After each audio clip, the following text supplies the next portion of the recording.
रथ यात्रा निकाल के लोगों से मिल रहे हैं। हालांकि कोविड का समय चल रहा है, अभी महामारी कम नहीं हुई है, फिर भी लोगों से इस तरह से भीड़ में मिला जा रहा है, क्या कहेंगे सर?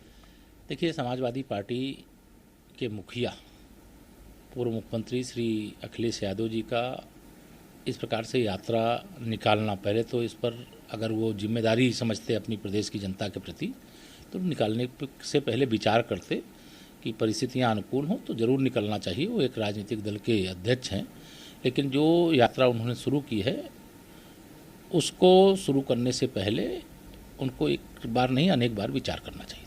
क्या मायने हैं सर अभी इस रथ यात्रा के? देखिए, रथ यात्रा निकालें, चाहे पद यात्रा निकालें, चाहे वो कोई भी यात्रा निकालें, लेकिन उसका कोई प्रभाव जनता पे नहीं पड़ने वाला है। समाजवादी पार्टी का यूपी की राजनीति में जो उन्होंने अपनी छवि बनाने का काम किया है कि गुंडों, अपराधियों, माफियाओं, जो इस प्रकार के तत्व हैं उनको फिर से शक्तिशाली बनाने का काम अगर प्रदेश की जनता करना चाहेगी तब सपा को वोट देगी, लेकिन प्रदेश की जनता ऐसा करना नहीं चाहती। इसका भी संदेश पंचायत के अध्यक्षों के चुनाव के माध्यम से उन्होंने दे दिया है।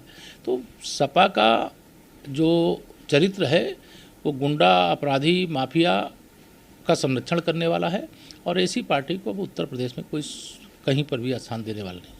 कुछ दिन पहले मध्य में वो ब्राह्मण सम्मेलन करेंगे जिसकी शुरुआत सतीश चंद्र मिश्रा और नकुल दुबे करेंगे। अयोध्या से 23 जुलाई से शुरुआत होगी, लेकिन एक कदम और आगे बढ़ के ये ऐलान किया गया कि खुशी दुबे का केस भी वो लोग लड़ेंगे या और भी जो ब्राह्मण पीड़ित हैं उनका भी केस ये लोग लड़ेंगे, क्या कहेंगे सर?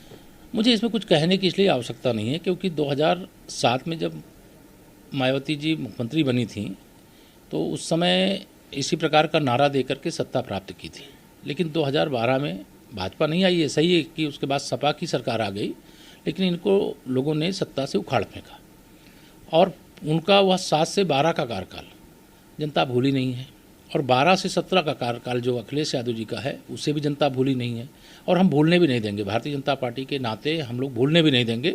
वह पूरा चरित्र जो बसपा का है या सपा का है उसे याद दिलाएंगे। कांग्रेस का यूपी में कोई भविष्य नहीं।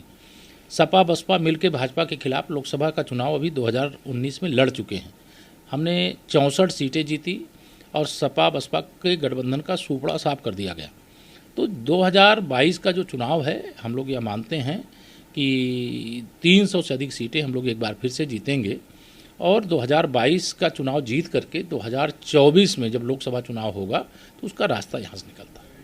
प्रियंका गांधी सर एक करके उन्होंने कहा कि केंद्र सरकार कहती है कि ऑक्सीजन से किसी की मौत नहीं हुई, लेकिन 700% से ज़्यादा इन्होंने ऑक्सीजन निर्यात किया इस महामारी के समय में।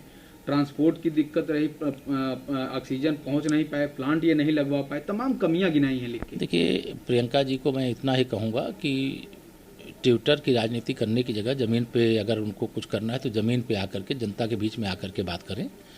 ये तो भगवान की कृपा है और देश की जनता का आशीर्वाद है कि माननीय नरेंद्र मोदी जी देश के प्रधानमंत्री और आदरणीय योगी जी उत्तर प्रदेश में मुख्यमंत्री और भाजपा की सरकार के कारण से इतनी सुव्यवस्था हुई। हाँ, संकट आया है, कोई कमी रह गई होगी, उसको हम स्वीकार करते हैं, लेकिन जितना अफवाह फैलाने का काम, जितना दुष्प्रचार करने का काम, जितना पूरी परिस्थितियों को पैनिक बनाने का काम सपा बसपा कांग्रेस ने किया है, इसके लिए इन्हें कभी क्षमा नहीं किया जा सकता। एक सलाह क्या कहेंगे सर? भगवान से प्रार्थना करूंगा, रामलीला से प्रार्थना करूंगा। माननीय कल्याण सिंह जी बाबूजी उत्तर प्रदेश ही नहीं देश के बहुत बड़े नेता हैं।